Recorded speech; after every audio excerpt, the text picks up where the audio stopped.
Nah, pada saat berbicara tentang angka cukup ini, saya kan punya teman diskusi di sini. Kalau pas begitu keluarin materi itu, ada yang nggak sabar dan coba. Kalau saya ini kan mungkin terlalu hati-hati, kadang-kadang malah nggak nyoba-nyoba nih, ya. Nggak bagi-bagi nih, sebentar nih, artikelnya jangan dibagi duluan, jangan di-posting duluan. Ini ada satu yang sudah coba duluan, siapa? Riko, mana Riko? Nah itu Riko. Nah Riko nyoba sama santrinya beliau ya. Jadi kayak misalkan kita mau bangun pesantren Juragan ya kan di nanti di kampung Juragan kan. Dia udah buat duluan ya. Jadi nggak sabaran dia udah buat duluan, dipraktekin duluan. Riko ini udah seperti adik saya sendiri. Jadi satu hal saya memahami perbedaan. Ya kan, meskipun dia coba kencang gitu, nyobanya kasihnya kencang banget ya, beraninya luar biasa dia. Nah, di satu sisi saya itu orangnya menjaga gitu, sebentar, pelan-pelan. Saya nggak mau sembarangan, rencanakan duluan, baik-baik. Nah, kadang-kadang juga menjadi tidak action nunggu sampai sempurna kan. Nah, tapi saya suka dia coba tahu-tahu dia rugi. Mas, mau tanya mas, ini gue udah lemparin ke teman-teman nih, ya. Nah, pas bicara masalah angka cukup itu, terus keluar nih mas, pertanyaannya gini. Ini kan dari gue nih, ya. Gimana kalau gini nih, ya? Ini rata-rata tanya seperti gini nih.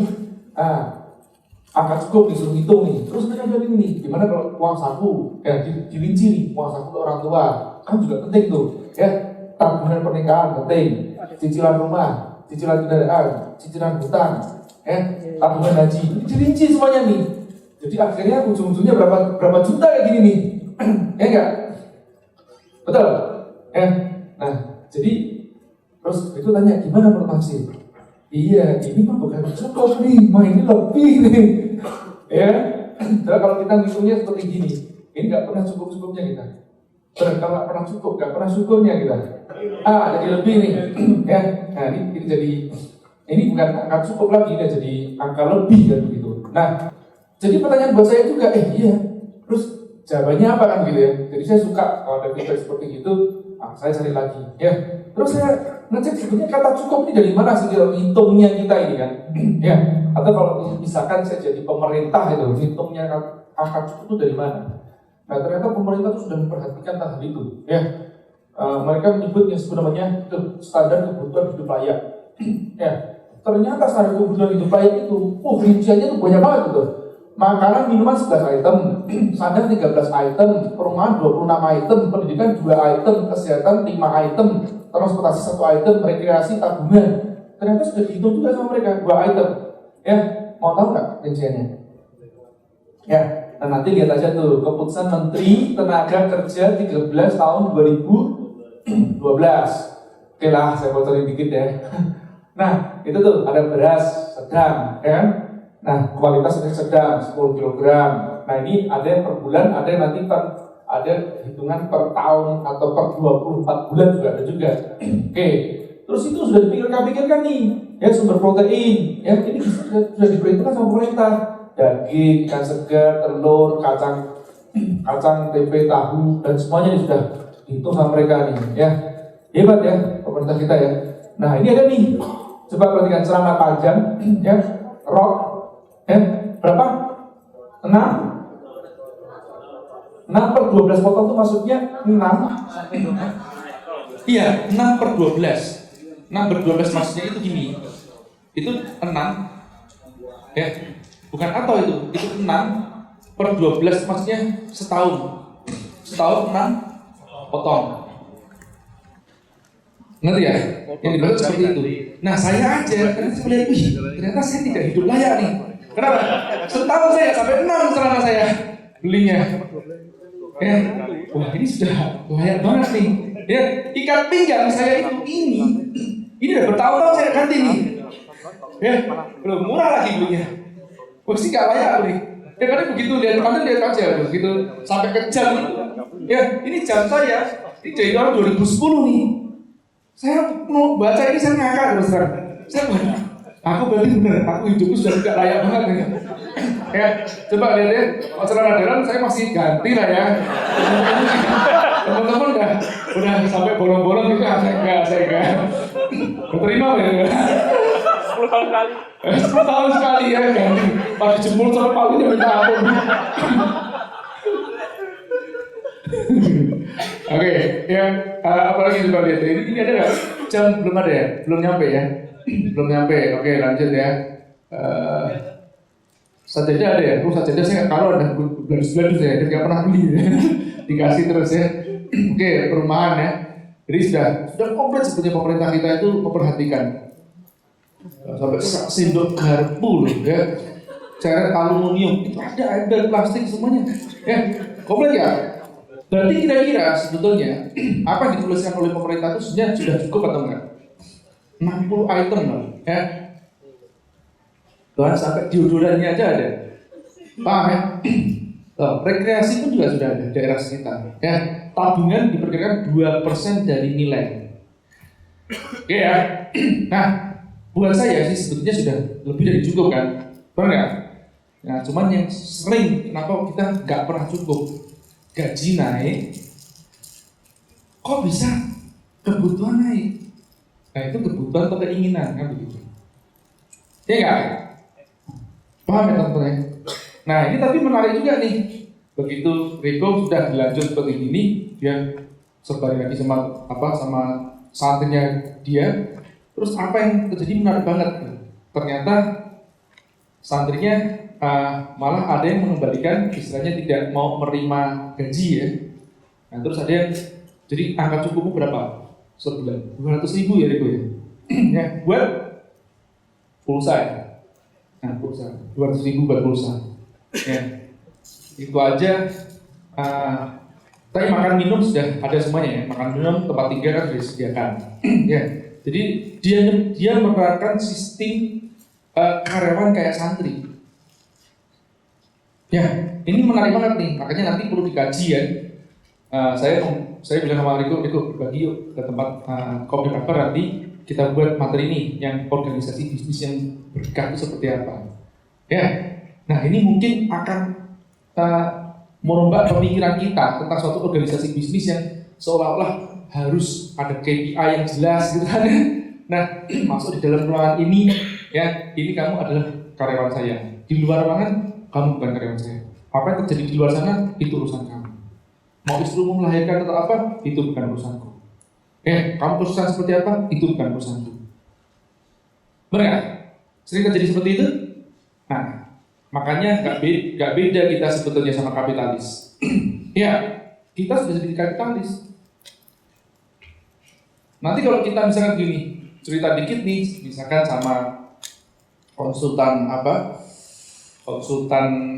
HR gitu ya, anggap aja. Terus saya nggak ngerti juga kayak sama konsultan HR. Ini melanggar nggak nanti? Misalkan kita kasih spesial, ini ada istrinya melahirkan dan kemudian nggak bisa di cover sama BPJS, misalkan pas sesar atau apa atau tempat yang lain lah, kondisinya mepet seperti itu nggak bisa di cover sama BPJS. Bagaimana nih? Nah biasanya kan ngomong gini loh sebentar. Lah kamu ada kewajiban di sana nggak? Nggak ada, ya sudah terus selesai gitu. Kan kita nggak bisa semuanya kita cover sama mereka. Biasanya begitu kan? Iya kan? Ya, kayak lepas begitu loh. Ya, tapi ini orang sudah lama kerja tempat kita nih kan gitu. Nah makanya ayah saya selalu mengatakan di balik peraturan ada kebijaksanaan. Itu ayah saya mengatakan begini. Di balik peraturan ada kebijaksanaan. Dan justru malah yang disebutnya magic moment itu terjadi pada saat itu. Ngerti ya? Kadang-kadang kalau saya bilang ya ini halal sama toyib kemarin kan, yang kita omongin kan, toyibnya itu ada di sini nih. Ya, jadi pas pada saat orang itu datang ke tempat kita, ya karyawan datang ke tempat kita, tapi ini karyawannya jelas bener nih, ya nggak bohong nih, dia punya keperluan, meskipun dia baru 1 hari masuk ke tempat kita, mungkin ya kena musibah, tapi dia bener, bukan dia nggak bener. Kalau nggak bener lain perkara. Nah, apakah kita tidak akan santuni? Tanda tanya kan? Nanti kalau kita santuni, bagaimana yang lain? Nanti yang lain iri dong. Saya sering kalau begitu saya misalkan ya membuat kebijakan tertentu, biasanya tim saya yang saya berikan kebijakan. Bapak, tapi nanti Bapak gimana ya? Teman-teman nanti ngomong apa tentang saya kan gitu ya? Kenapa? Nah, nanti kan yang lain kan iri. Kalau mereka iri ya mereka nggak usah jadi tipu, selesai itu aja repot. Nah, itu saya ngomong gitu. Ya, kalau orang mau iri sama orang sakit, ya dia sakit duluan lah. Gitu. Iya gak? Iri kok sama orang musibah, suruh orang musibah duluan lah dia. Ya, nah nanti baru bicara lagi sama aku sini. Iya gak? Kalau bahasa simpelnya begitu. Ya, jadi saya tidak pernah mau peduli sama omongan orang gitu. Paham ya? Ya, kalau orang sampai iri-irian di tempat perusahaan saya, berarti dia nggak pantas di tempat perusahaan saya. Buat saya gitu aja simpel. Paham teman-teman ya? Jadi ini yang mungkin agak sedikit berbeda berbicara masalah keberkahan itu di mana, bagaimana mengejarnya. Baik ya. Nah nanti ada pertanyaan lanjutan nanti, Mas J, itu tadi kan masalah kebutuhan hidup nih. Nah kalau pendidikan bagaimana Mas J? Ya, anakku gimana sekolahnya nanti? Sekolah mahal loh. Ya enggak? Sebetulnya SMP itu juga masih ada subsidi ya dari pemerintah kan? Ya, SMP itu kan masih usia pendidikan bisa gratis sekarang itu. Zaman dulu kita nggak ada yang gratis seperti itu. Ya, ini masih bisa gratis sekarang. Oke, lanjut. Bagaimana pendidikan? Tapi kan saya nggak mau masuk SD-nya SMP atau SD-nya SD biasa begitu kan? Saya maunya international school, kan begitu. Ya kan? Makanya saya itu kalau dia begini, soalnya saya praktek. Kenapa? Aku aja nggak sekolahin loh. Ngerti ya? Saya begitu melihat anak-anak pendidikannya nggak karuan semuanya. Ya di luar sana kebanyakan. Sorry, mendingan tak sekolahin sekalian daripada salah sekolahan. Paham ya? Saya waktu itu pernah anak saya itu sekolah pada saat di Batam. Itu sekolahnya itu di sekolahan yang tidak terkenal di Batam. Ya, namanya kok sampai saya lupa sih? Dia nggak terkenal soalnya, jadi saya lupa namanya. TJ Club, nah TJ Club yang buat namanya Kak TJ. Nah, jadi waktu itu saya suka dengan cara pendidikannya dia, yang dia istilahnya kayak gimana ya, bisa ngomong banget loh sama anak itu. Ya, buat saya inilah yang modern, cara modern itu, tapi tidak memanjakan anak. Ya, Kak TJ ini cuman pelukis, dia pengacara sebetulnya. Notaris ya, tapi membuka sekolahan karena apa? Anaknya mau dididik dengan standarisasi yang benar gitu.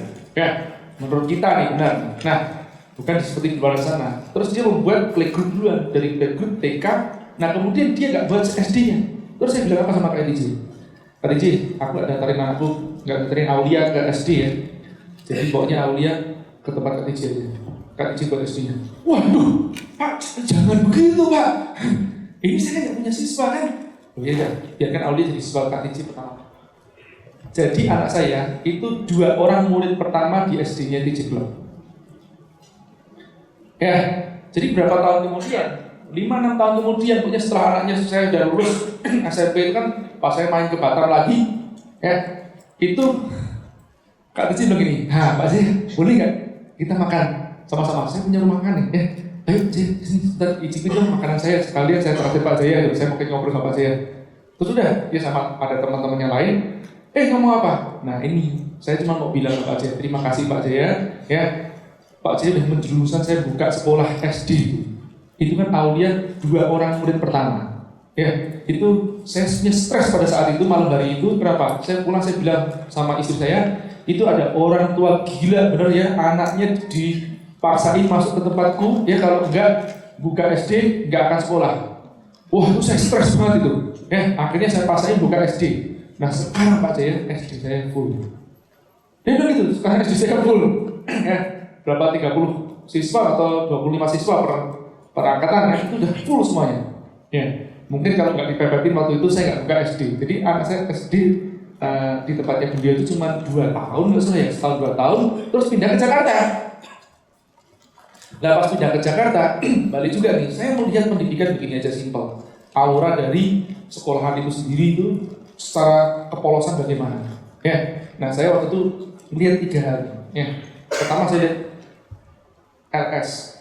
Ya, ada sekolahan sangat terkenal di Jakarta, LS. Ya, nggak usah saya sebut, pasti ada ngerti orang apa mana. Ya, nah, dari LS ini saya begitu masuk SD-nya mereka saya lihat, wah, ya, mau masukkan anak saya, begitu saya lihat, enggak. Kenapa? Auranya ini tidak polos, enggak genuine. Anak-anak itu sudah mukanya sudah terkontaminasi.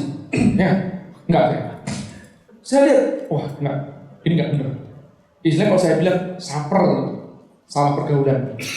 Kalau anak saya itu enggak, salah pergaulan. Ya. Terus saya cari lagi, satu lagi. Ya, ini pakai A. AA. Nah, dan mesti ngerti. Ya. Terkenal kan? AA di Kelapa Gading. Inisialnya. Oke. Nah, sudah begitu. Soalnya ini ada yang rekam nih yang saya nggak ngerti. Mereka jadi saya nggak mau nanti sampai nyebutin gitu kan. Itu di AA itu sudah terkenal itu sekolah Islam. Kalau yang satu lagi tadi nggak Islam tapi terkenal pakai pendidikan yang bukan. Nah, ini yang satu lagi AA terkenal. Ya, ini sekolah Islam jelas. Ya, pakai A kan. Nah, sudah.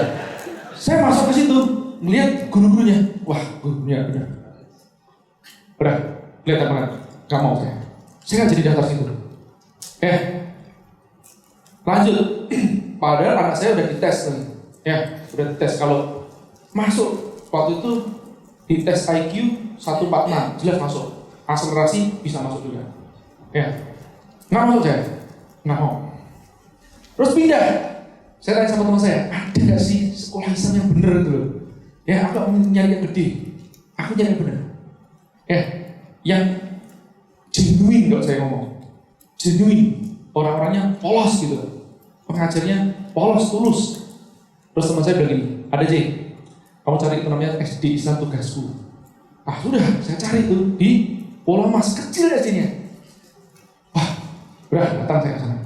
Nah, ini yang saya lihat apa? Anak-anaknya itu. Oh, tante. Ya, saya duduk di itu disapa sama mereka. Oh, cari siapa? Oh, waduh, ini beda banget nih. Udah enak banget, kamu nggak terus wajahnya itu. Jadi kalau saya bilang gitu, polos itu begini. Senyumnya itu seperti Pak Ruli itu lah, luar biasa. Pak Ruli itu saya dari si awal suka senyum beliau. Ya, genuine gitu ya. Nah, itu yang jarang loh. Jadi, ngerti ya? Jadi kalau nggak genuine itu, ngerti ya? Ya, curigaisme atau apa gitu ya? Ya kayak seperti itu. Ini saya lihat, ini polos banget nih. Lihat guru-gurunya genuine banget, polos gitu. Udah saya naik, ketemu kepala sekolah. Ketemu kepala sekolah, saya kenalan. Jaya Setiabudi. Loh, ini Pak Jaya yang nulis buku The Power of Pepet ya? Alhamdulillah, gitu kan ya. Jadilah anak saya ya sekolah di sana. Sebetulnya lucu nih ya, gitu. Saya balik lagi saya memaksakan. Akhirnya kepala sekolah bilang begini, Pak Jaya ini untuk Ananda Aulia, Ananda Alvin itu bisa masuk kelas 1 SD. Tapi Ananda Aulia tidak bisa. Ya, Alvin waktu itu berarti TK ya. Ananda Aulia tidak bisa kelas 2 SD. Ya, kenapa? Karena tidak ada siswa yang keluar. Dan maksimum 25 orang. Terus saya bilang apa? Ibu jadikan anak saya yang ke-26 pertama. Saya bilang begitu. Ya, saya sudah tidak seret dengan daftarkan anak saya ke tempat lain. Saya daftarkan anak saya di sini aja. Terus pokoknya the power of ya. Saya bilang gitu. Nggak bisa Bapak. Ya, saya kepingin banget. Siapa sih yang kepingin anaknya Pak Jaya sekolah di sini? Ya, karena udah tes juga, ya. Alhamdulillah ya, masuk gitu lolos, kan ya. Maksudnya secara nalar nggak banyak micin banget gitu loh. Ya, masuk gitu kan ya. Sudah lolos. Pak Jaya, saya pokoknya masukkan waiting list. Saya prioritaskan anak Pak Jaya. Iya Ibu, tapi anak saya nggak saya sekolah, nggak saya daftarkan tempat lain. Ibu yang harus tahu itu. Wah, Pak Jaya jangan begitu gitu loh ya. Saya pepetin, ya itu saya ngomong gitu, saya serah di sini. Ini saya nggak tahu, feeling saya pokoknya anak saya harus di sini. Itu aja. Saya juga suka dengan aura dari guru-guru dan terutama dari ibu. Ya, udah saya ngomong gitu. Waduh, ini jadi beban buat saya. Ya, nggak apa-apa Ibu, jadikan beban buat Ibu. Nah, alhamdulillah dikabari, singkat cerita dikabarin apa? Pak Jaya ini qadarullah. Kenapa Ibu? Ada Ananda yang keluar pindah ke Depok, ya. Nah jadi anak Pak Jaya bisa masuk. Alhamdulillah. Ya, nggak berapa lama sudah daftar, semuanya sudah sudah beresin semuanya Pak Jaya. Waduh Pak Jaya, ini bener yang aneh kejadian. Kenapa? Itu anak nggak jadi keluar. Ya, Jadi nggak jadi keluar sama orang tuanya gitu kan ya, nggak jadi pindah, makanya tetap mau disekolahkan di sini. Terus gimana? Jadi Ananda adalah anak ke-26 pertama. Ya, yang belum pernah kejadian. Paham ya teman-teman ya? Kadang ya buat saya, kita tuh perlu ngeyel gitu ya. Jadi anak saya nggak saya sekolahkan namanya international school. Ya, saya cari anak saya sekolah yang kira-kira ya itu bener auranya. Ya, nah saya sekarang tanya sama teman-teman. Jadi pendidikan itu bagaimana? Ya, jadi hal pendidikan bagaimana standarisasinya? Anak kita harusnya kemana? Pertanyaan saya. Anda nanti boleh cek, ya. Makanya begitu saya membangun Kamu Juragan, terus teman-teman mungkin sebagian dari teman-teman yang mungkin Kamu Juragan juga ada yang ngomong kusuk-kusuk di belakang gitu. Wah ya nanti kita sekolah bagaimana? Makanya saya ngomong di teman-teman Kamu Juragan, ini mumpung hampir semuanya kumpul di sini, saya kan bilang, aku mah gak peduli anakku tak pindahin masuk Kamu Juragan, aku lebih seneng. Kenapa? Semakin cepat ya, semakin cepat anakku selamat. Kenapa? Genuine. Biarkan anakku bermain dengan kuda, ya, bermain panahan di sana. Anak saya juga bermain panahan sekarang kan, ya. Nah, bermain dengan air, bermain dengan ini loh, teman-teman kumpul Kamu Juragan, anak kita bermain sama-sama. Sekarang loh, ya, anak kita itu belum tentu keluar rumah, benar nggak? Bermain dengan layar, 8 inch iPad atau HP, benar nggak? Wah, ini anak kita kan jadi apa nih? Saya mau tanya sama teman-teman sini yang punya anak siapa katakan? Ya, yang anaknya setiap hari main HP atau iPad, angkat tangan. Ayo jujur. Ya, yang nggak main sama HP atau iPad sama angkat tangan. Wah hebat banget, main sama adik berarti. Luar biasa nih. Atau gini ya, main sama perut bapaknya. Ya. Nah, jadi saya itu mendapatkan seperti itu loh. Iya. Saya sampai bilang begini, anak kita sekarang ini ya lebih pendek usianya dibandingkan kita. Ini yang saya ngomong. Jadi pada saat Ayu masih single nih ya, kalau pas perjalanan sama Ayu saya bilang gini, masih cerita dong. Cerita aku juga kamu paling udah tahu semuanya. Enggak deh. Apa enggak dong? Jadi masih kalau cerita pokoknya ada ya selalu yang baru. Ya usia aku lebih panjang daripada kamu semuanya gitu ya. Saya bilang gitu. Sebenarnya apa? Yang disebut usia lebih panjang maksudnya apa? Anak-anak kita itu nggak banyak experience gitu. Ngerti ya? Coba anak kita suruh cerita. Nggak banyak yang mereka bisa ceritakan. Berapa kali cerita? Habis dah. Ya, kalau zaman kita ya, Mas Jamil ya, cerita nggak bisa habis kan? Iya nggak? Dari main engklek, main petak umpet, sampai ngumpet ya karuan ya. Umur 7 tahun aja saya. Berarti umur 7 tahun saya udah kemana-mana deh. Saya udah pingsan 2 kali ya umur 7 tahun. Ya, naik sepeda kemana-mana kan, udah gitu undukan di terjal gitu, jatuh, ya, terus berkelahi sama orang-orang kampung, main layangan apa ya, nyari cetol, ya, ya, kita dulu lihatnya panjang umur ya bener ya. Kenapa? Karena itu loh, experience kita banyak banget loh. Anak sekarang tidak banyak. Oke ya. Nah, jadi buat saya pendidikan yang sebenarnya itu apa sih teman-teman? Hah? Ini kita tanya dulu kan. Kita tuh kehilangan esensi. Akhirnya apa? Ikut-ikut. Balik lagi. Layar 5,5 inch, audience 5,5 inch yang mendrive kita dalam keseharian kita. Iya kan? Mendrive apa? Anakmu sekolah di mana? Akhirnya kita gengsi anak kita sekolah yang benar, yang menurut mereka. Bukan benar yang sesungguhnya menurut agama. Iya kan? Harusnya pendidikan yang sesungguhnya apa sih? Anak kita mengetahui, ya, mengenal Tuhan. Tuhannya siapa? Betul? Halal haram. Ya, benar. Menjaga halal haraman itu. Ya, halal haramannya dijaga. Betul kan? Harusnya seperti itu duluan. Itu sekarang anak kita ngerti. Ya, international school saya bilang buat apa? Biar bahasanya bisa berbagai macam bahasa. Wah, anakku tuh loh nggak tak minta seperti itu. Malah sekarang itu loh setiap 1 minggu 2 kali ya ngaji sama Ustadz Juli, ya, termasuk belajar bahasa Arab. Saya kepinginnya cuma anak saya bisa belajar bahasa Arab. Karena biar bisa baca kitab sendiri. Supaya apa? Besok anak kita tuh ngerti loh rujukannya kemana. Iya enggak? Bukan rujukannya sekarang ke barat terus. Coba saya mau tanya, Anda literatur bisnis itu larinya kemana? Ke barat, benar nggak? Iya nggak? Nah, makanya kenapa saya tidak kepingin anak saya nanti sekolah ke sana. Ya, college bisa sekolah di sana. Meskipun anak saya bahasa Inggrisnya insya Allah lebih jago daripada bapaknya. Mau saya taruh saya nyontek. Ya, Aulia itu, ya, pas ngomong sama Siri ya, gini, cek nggak bisa nih cek. Sebentar Pak, Aulia ngomong, tuh kok bisa? Iya, spellingnya salah saya. Anak saya jago, spellingnya bagus. Ya, nah tapi buat saya lebih bangga dia bisa bahasa Arab. Paham nggak? Kita sudah kehilangan itu semuanya. Kita nggak ngerti kita kemana sudah. Paham ya teman-teman ya? Oke, baik. Nah, ini silakan dimaknai sendiri. Buat yang agama lain pun juga dimaknai sendiri. Oke, kalau kita ngerti makna sukses kita sekali lagi dengan hakiki dan makna sukses kita nggak di-drive oleh orang lain, ya, merumuskan angka cukupnya, insya Allah juga benar. Oke, nanti merumuskan jalannya juga insya Allah berkah. Lanjut ya. Nah, inilah, nggak tahu ini menurut Anda salah sekolah atau enggak orang. Yuk, terima kasih udah nonton video ini dan terima kasih bagi orang-orang yang udah mau gue interview. Terima kasih banyak udah sharing barang harga-harganya ya. Ya. Beli berapa harga optiknya nih ya? Nih, ya. 120.000. Ya, buatan Respiro yang baru nih ya, yang baru Respiro. Ini kemarin yang buatan masih yang lama. Ya. Ini Eiger nih, ya. Ya Eiger ya, 420.000. Ya. Pokoknya saya beli celana di bawah 500.000 rata-rata. Ya nggak pernah sih, belum pernah di atas 500.000. Belum pernah kan? Ya. Kalau cari yang diskon ya, itu 300.000-an. Ya. Sepatu, berapa sepatu? Ya. Adidas nih ya.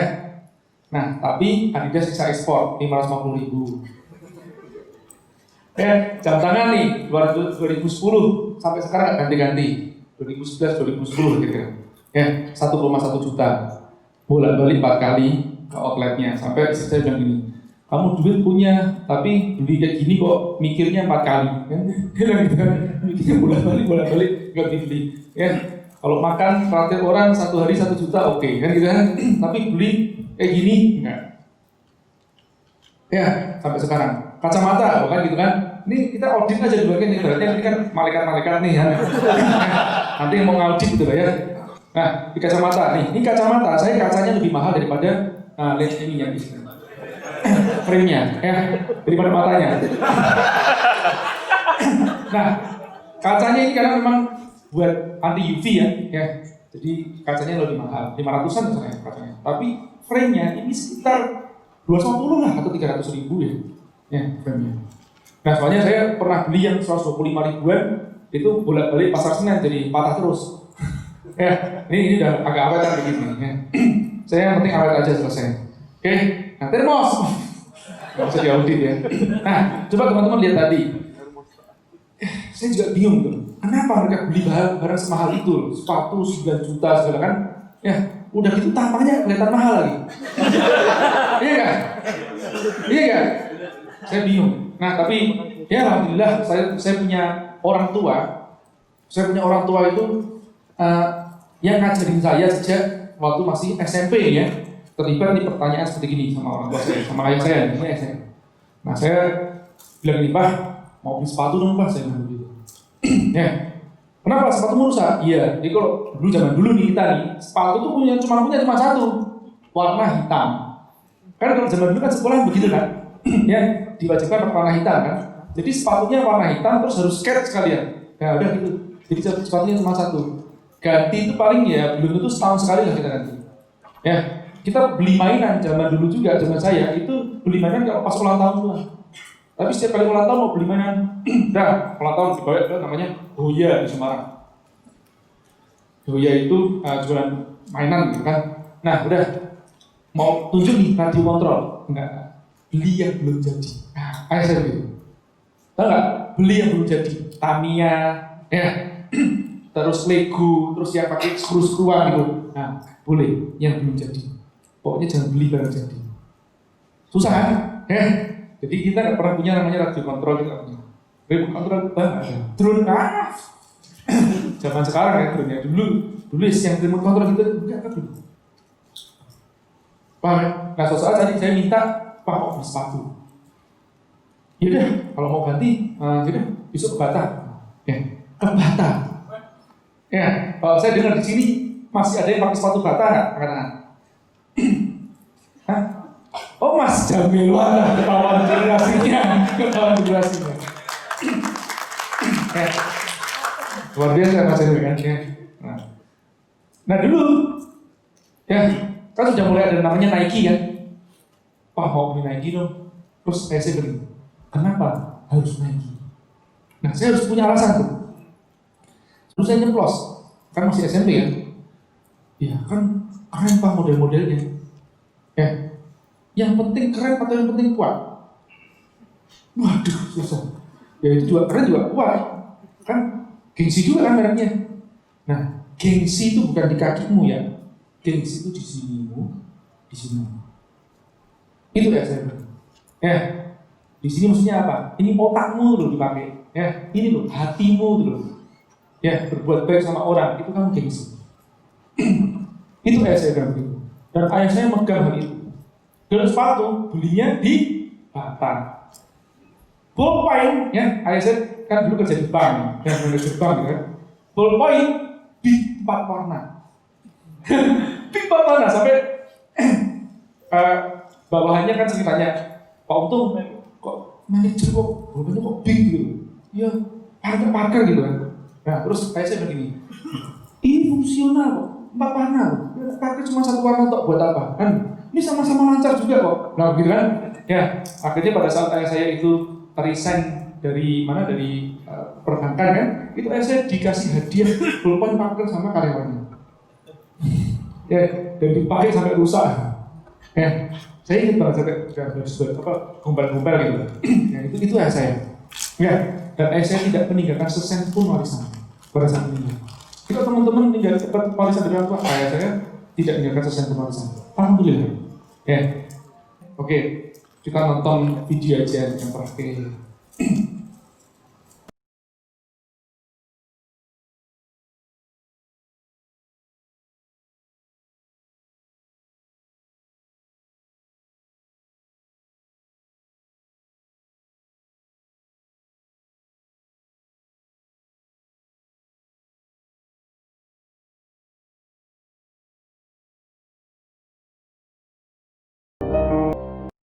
Ya, baik. Oke. Makanya kalau kita ini belum terjejal ya, mulut kita dengan tanah ya, susah kita namanya syukurnya. Betul ya? Saya tadi pagi itu makan pagi di mana di hotel kan. Terus kan ada lagu-lagu lama kan di situ kan, dan makanya masakan Indonesia saya suka banget. Terus kemudian lagunya lagu lama. Saya setiap kali denger lagu-lagu lama itu saya langsung kayak merinding tuh, nggak tahu kenapa. Mungkin teranchor kan. Kayak saya merasa bahwa ya Allah, ini lagu ini zaman-zamannya bapakku nih ya, dan orang-orang di usia itu sudah pada meninggal semuanya kan gitu ya. Nah ini tinggal giliranku. Ya saya dengar lagu itu wah langsung merinding ya. Saya mikir wah ini kayak berasa saya sudah tua gitu ya. Padahal ya sebenarnya masih muda ya. Ya itu yang saya udah 32 sekarang Mas. Saya udah ngakunya 27-nya dari kemarin 5 tahun yang lalu. Saya udah 32. Baik, mungkin teman-teman sampai di sini ada pertanyaan, silakan. Nggak ada. Nah, saya bertanya balik kepada teman-teman. Terus, Mas, kalau seandainya angka cukup kita, ya nggak banyak-banyak, ngapain juga jadi pengusaha? Itu pertanyaan saya. Hah? Sebelah kiri boleh? Ada yang mau jawab? Ya, Ivon. Ivon dari awal atau gue nih? Wah, saya senang banget dia sampai datang kemarin. Gimana Ivon? Supaya bisa berguna, berdampak bagi orang lain. Iya. Boleh nggak tahu Ivon, kegiatanmu di Atang Buah itu apa sekarang? Kalau sebulan ini memang baru mendalami bisnis, tapi 2 tahun terakhir banyak di sawah. Sawah? Ya. Ngapain itu sawah? Nanam jagung sama padi, jadi memberikan pendampingan ke petani untuk bisa menanam dengan budidaya yang tepat. Karena selama ini petani itu tekor. Yang tepat maksudnya itu gimana? Jadi kebanyakan hanya bisa nanam setahun sekali karena biaya tanam mahal. Biaya operasional produksinya mahal, hasilnya sedikit sekali. Jadi mereka cuma bisa pinjam uang untuk nanam padi sampai panen. Setelah itu sudah padinya untuk makan, nggak bisa untuk jual. Itu dikarenakan terpulang atau apa? Enggak, memang budidaya, pengetahuan menanam, benihnya, macam-macam. Termasuk sumber daya manusia. Tapi itu paketnya sistemnya organik juga? Tidak bisa organik 100%. Oh gitu? Iya. Kalau 100% itu contohnya yang tidak organiknya di bagian apanya? Tapi mereka memang tidak mampu beli pupuk juga, sementara pupuk subsidi tidak banyak. Jadi ya pokoknya asal ditanam aja, habis itu ya sudah selesai. Nunggu hidup. Selama seperti NTT Mas, nanti Tuhan tolong. Habis nandur sudah tunggu panen. Seperti itu. Thank you, Ivon. Ya, nah saya pernah pergi ke tempatnya Ivon, jadi papahnya beliau ini dulu ketua Kadin. Sekarang masih? Enggak, ketua Kadin di Atambua sana. Jadi kok di Atambua itu jam berapa ya? Itu kita istirahat makan pagi. Toko tuh tutup jam berapa? Ya siang hari mereka ada waktu istirahat kan? Jam 1. Jam 1 sampai jam 4 itu nggak ada toko buka. Keren nggak? Ini sunnah nih. Iya kan? Iya kan? Jam 1 waktunya kita tidur gitu. Ya, saya kalau siang bisa saya tidur, makanya tadi saya tidur. Ya, 1 jam dengan tidur siang. Makanya kalau di office saya, udah kamu sakarmu lah, kamu tidur mau apa gitu. Yang penting punya kerjaan beres itu aja. Ya, jadi siang hari mau tidur ya tidur gitu. Selesai ya, nggak jadi masalah. Nah, jadi ke Atambua ini kalau teman-teman tahu di perbatasan Timur Leste, saya pernah diajak sama dia sampai perbatasan Timur Leste. Ya, menarik ke sana. Ya, nah saya harapkan nanti teman-teman di sini kan saling berjejaring kan kita sudah ada grupnya kan, ya sudah ada grupnya. Ini grup yang mahal teman-teman. Bahkan saya sering bilang apa, grup yang seperti gini ini lebih mahal daripada materi trainingnya. Silaturahimnya itu lebih mahal. Kenapa? Orangnya difilter. Coba ada ngikut suatu pelatihan yang difilter, ya orang punya duit pun nggak bisa masuk. Paham nggak? Jadi orang punya duit pun nggak bisa masuk. Omset 5 miliar pun nggak dilolosin. Gendeng nggak? Ini gendeng kan pelatihannya. Nah, jadi kan orangnya insya Allah berkualitas dan satu vibrasi. Ya kan? Biasanya rata-rata teman-teman punya otot berbagi yang gede. Ya, ayo saling mengunjungi. Saya senang begitu. Ya, nah baik ya, lanjut ya teman-teman ya. Nah, tadi yang Ivon bilang kan, dan buat apa terus kita kalau kita jadi pengusaha, terus angka cukup kita cuma segini doang gitu loh. Ya, value lo gitu, cuman 1 juta men, 300.000. Ya, nggak sampai malahan ya. Ini 425, 500, ini buat sendiri. Jadi pulaannya berapa ya? Sampai 100.000 kan gitu ya? Ya 1 juta lah gitu kan? Ya. Oh ini sama jam ya? Jamnya ya? Sudah 2 juta kan berarti. Selesai. Itu kan bukan kacamata nggak gitu nanti di luar itu kan? Ya. Nah, jadi kalau sudah dipenuhi terus ngapain kita jadi pengusaha gitu ya? Nah jadi harusnya pengusaha ya itu tadi membantu orang lain untuk mendapatkan angka cukupnya. Ya kan? Jangan terlena ya. Lamborghini. Teman-teman serius, saya itu ya kan ada teman yang sukses lah seperti yang teman-teman tadi bilang tuh sukses datang ke rumah bawa Lamborghini. Ya, senang saya, keren deh. Kan teman sukses itu kan syukur kan kita bersyukur kita senang gitu loh, hebat ya. Terus nyobain dong, tapi kan nggak mungkin nyoba sendiri kalau Lamborghini kan tombol-tombolnya nggak ngerti kita. Nggak, cobain sama dia nih di tempat kota baru nih. Saya sampai, ini apa enaknya ya saya bilang gitu. Ini apa enaknya nih? Kenapa? Anda naik, ini namanya supercar bukan sport car, ya. Gak enak banget tuh. Jadi kita ini nggak bisa lihat jarak pandang kita aja nggak bisa. Kuat luar biasa. Kalau dipakai buat pelan sedikit panas mesinnya. Makanya dia nggak bisa keluar siang hari kita jarang lihat Lamborghini. Kenapa? Nggak bisa macet mereka itu. Begitu macet panas bisa kebakar mesinnya. Paham nggak? Ngerti ya? Makanya kita jarang lihat supercar ya, supercar Lamborghini, Ferrari yang supercar ya, bukan yang sport car. Kalau kategori sport car itu seperti SLK tuh, itu sport car. Ya, yang seri S ya, terus kemudian BMW seri apa, yang seri M atau apa itu kan sport car, itu berbeda. Nah, saya bilang aku punya duit aja nggak bakalan aku beli. Saya bilang gitu, nggak nyaman, kedua aku batin. Secondnya aja 6 miliar. Secondnya 6 miliar loh. Hah? Terus saya tanya, kamu ngapain beli ginian gitu ya? Terus salah satunya apa? Ini biar bisa masuk ke tempat klub-klub orang-orang kaya-kaya. Dia bilang gitu kan, Terus kalau kamu masuk klubnya orang kaya, emang kumpulnya jadi bener? Saya tanya gini, kira-kira berapa persen sih kalau kamu kumpul sama mereka itu yang bener? Wah ya hampir semuanya nggak bener mas. Gitu. Nah terus ngapain kamu kumpulin gitu loh? Iya nggak? Kita mau cari yang setidrasi meskipun nggak punya duit nggak apa-apa juga gitu ya. Tapi ini kan udah jelas omset minimum ada kan gitu ya.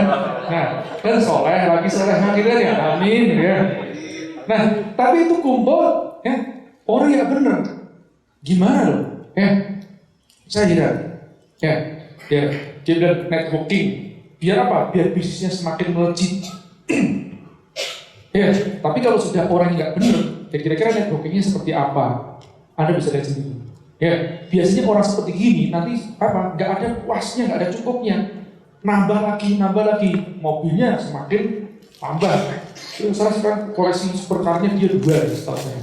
Ya, nah lanjut. Pernah juga satu orang nih, anak IM, suhu IM, datang ke rumah bawa mobil seri S nih, ini SLK. Saya penasaran yang ini. Cobain dong, boleh mas? Kasih kunci, coba. Nah, saya lihat itu blank spotnya tuh, kalau di kaca kan ada blank spotnya, kayak zona yang tidak terlihatnya itu banyak banget karena kecil tuh spot car-nya, sport car SLK, ya, Mercedes.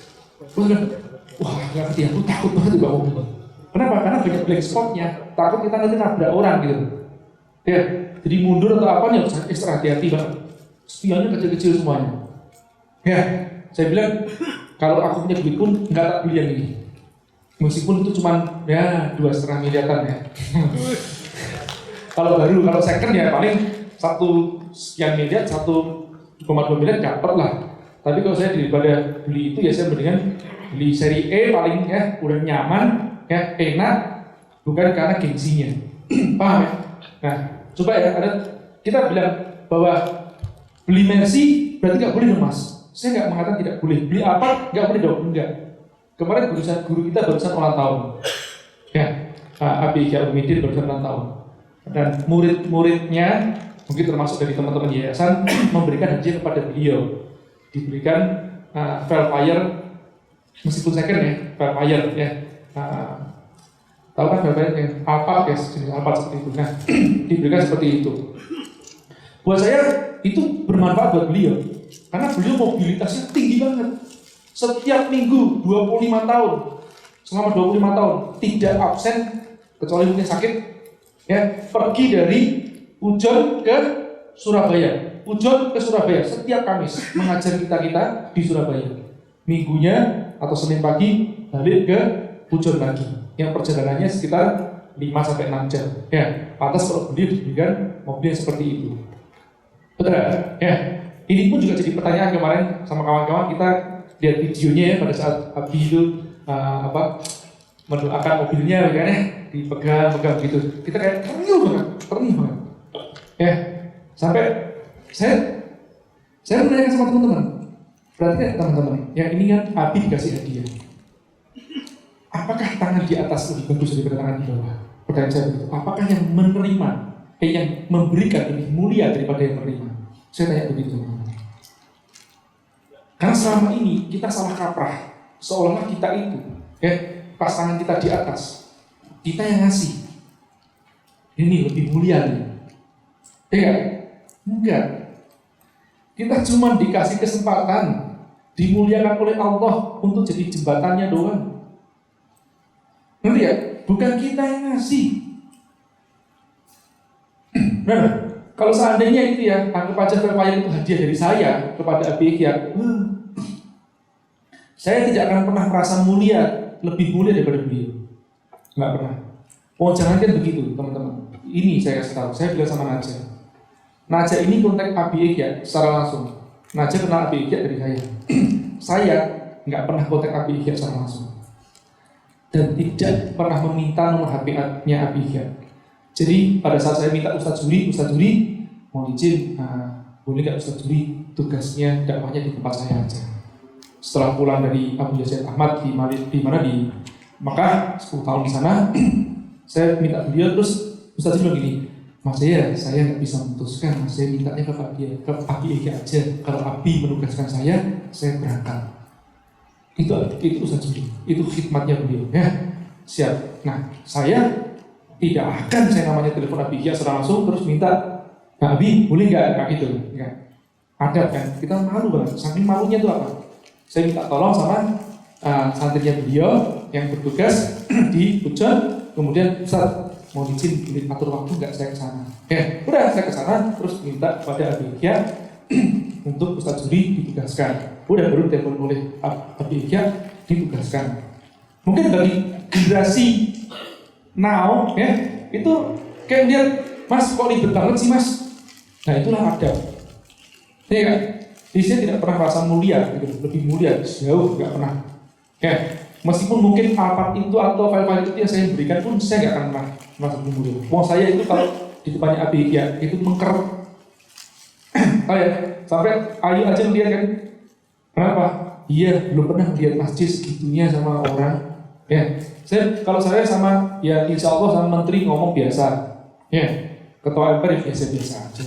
Ya, saya begitu sama Abi ya saya. Terus ngomong sebentar saya netes air mata. Ya, paham ya? Nah, jadi apa yang bisa membuat beliau itu terangkat derajatnya? Ya, sampai saya aja nunduk-nunduk gitu. Nah, saya tanya, pengusaha kan? Bukan. Memang saya ditanya, role modelmu siapa? Abi, kan begitu. Role modelmu siapa? Abi ya. Saya begitu, loh, kaya nggak? Enggak. Masih dalam arti kaya, dalam artian pengusaha yang kaya. Ya seperti yang teman-teman omongin, pikirkan enggak. Nah itu pertanyaan saya. Ya, paham teman-teman? Nah, ini penting banget ya, memilih role model nanti juga bicara masalah angka cukup. Ya, ini saya bicarakan satu orang yang mungkin Anda kenal dan sudah meninggal. Karena kalau saya nyari role model itu sebisa mungkin yang sudah meninggal. Saya udah meninggal tidak bisa berbuat kesalahan lagi. Ya, kalau masih hidup masih bisa berbuat kesalahan kan? Anda misalkan ya, saya kalau begitu Anda begitu saya paling takut. Saya bilang, aku ini masih gak karuan tahu nggak? Ya, saya sama Abi aja tidak ketemu 15 tahun. Begitu tanya sama Abi, kenapa aja ya? Kok gak pernah kesini? Berapa tahun? 15 tahun. Kenapa aja ya? Malu Abi, banyak maksiat. Saya gitu langsung. Ya, dan benar saya mata. Ya, karena memang benar yang saya katakan. Ya, nah malu. Jadi mendingan jangan mengidolakan orang yang masih hidup. Dan kecuali orang itu benar, insya Allah bisa menjaga perilakunya yang sekelas seperti Abi Ihya yang saya sebutkan ya, insya Allah. Ya. Nah, jadi Om Bob pada saat tanya Om, mana sukses Om itu apa? Atau Om, sukses itu menurut Om itu apa? Kalau Om Bob bertanya seperti itu, jawaban Om Bob selalu sama. Ya, sukses bagiku, aku bisa makan sepiring nasi hari ini. Itu Om Bob. Ya, makanya pada saat Om Bob anaknya pulang dari Swiss sekolah perhotelan, jadi yang lain sekolah perhotelan 3 tahun, anaknya sekolah 5 tahun. Sebulannya, ya uang sakunya 10.000 US dollar.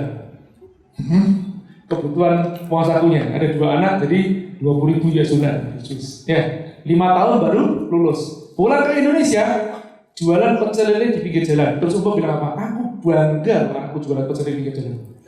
Dia nggak datang ngomong sama bapaknya, minta warisan sama bapaknya, nggak datang seperti itu, nggak datang langsung minta jabatan sama bapaknya di Kemcik atau di Kemfarm, nggak. Dia jualan pecel lele di pinggir jalan. Pak, nanti jualan ya pecel lele di pinggir jalan. Wah, enggak. Itu Om. Ngerti ya? Nah, kita punya anak, biasanya kalau kita, ya dulu kita sengsara, terus kita sekarang mungkin sebut sukses, gitu ya, mapan lah, gitu ya. Apa yang sebelum kita lakukan? Kita manjain anak kita. Benar nggak? Wah, kamu akan jadi putra mahkota, putri mahkota, kan begitu? Ya nggak? Dimanjakan mereka. Kalau saya udah pesan sama anak saya, pokoknya papa akan ninggalin warisan. Saya bilang gitu, mau papa wakafin semuanya. Saya bilang gitu ya. Jadi kamu nyari sendiri. Udah selesai. Jadi besok kalau ada cowok-cowok yang deketin Aulia, nggak usah mikir warisannya bapaknya. Ya kan? Cari sendiri kamu ya. Ini jatahnya apa nih buat akhirat kan gitu loh. Apa ini kamu ya? Ngikut-ikut ya. Saya ikut aliran seperti itu aja. Oke. Jadi biar dia nanti merasakan dari bawah lagi gitu loh. Ya, jadi gasan. Nah, kalau ada ini salah satunya saya bilang ini, kalau teman-teman bilang ini, Mas J, saya pengen memodel Mas J. Kamu model aku, kamu model Gasan, saya bilang gitu. Ya, kenapa? Aku modelingnya salah tuh. Aku trialnya orangnya banyak, Gasan trial bener sudah. Ngerti ya? Gasan ini gitu loh. Prototipe benernya itu, saya itu prototipe salahnya. Paham? Nah, Gasan ini bisa diformulasikan dengan formula itu, ya, dan dia praktekin step by stepnya dan bener gitu loh. Nah, kalau saya enggak, saya membuat formula ini nyoba ini salah formulanya salah, keracunan. Ya enggak? Ya, riba masuk ke situ kan ya? Wah, seneng Om Adi kalau udah ngomong riba. Ya. Nah, salah satu yang saya suka juga kalau Om ditanya sesuatu apa? Om, menurut Om peran tante, mas tante istri, ya peran istri, ya. Om, bagi Om itu bagaimana? Om jawabnya apa? Without her, I'm just a piece of shit on the table. Hebat ya? Tahu nggak bahasa Inggris artinya apa? Ya. Jadi itulah yang Om katakan ya. Tanpa dia, saya seperti seonggok tai di atas meja. Itu Om. Keren ya? Baik, silakan istirahat duluan teman-teman. Nanti kita lanjutkan ke sesi berikutnya, konsep rezeki. Oke.